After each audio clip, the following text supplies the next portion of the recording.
下面介绍的是西蒙垂直配线通道 VPC， 它为线缆管理系统设立了一个新的标准，改善了机架前后的线缆路由、可接入性和外观。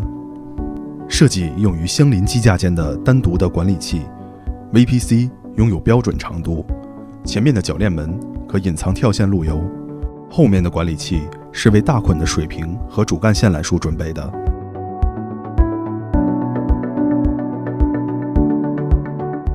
VPC 的易接入性、高容量和专业外观设计，完全满足安装商和最终用户的需求。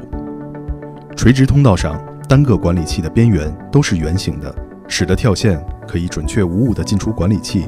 不会引起任何线缆变形。只需简单转动一个旋钮，全长的盖板即可向任意方向开启，为整个的垂直通道接入提供方便。VPC 侧面的安装孔为业界通用的76毫米和152毫米机架系统提供兼容性，这些机架也包括西蒙的 RS07 和加深版 RS07。为了隔离一些特定应用的跳线，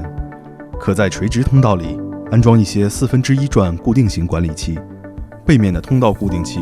可以在任意方向开启或卸下，确保可在垂直通道后面的任意位置重新放置。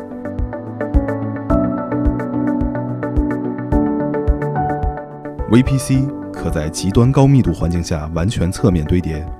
每个门可单独60度打开，也可把相邻的2个门同时打开，提供完全接入。正面的垂直管理器提供36到72平方英寸的空间容量，满足当今高密度环境下的严格要求。背面的通道提供相同的容量，并采用开放设计，以便为端接区域提供方便的路由。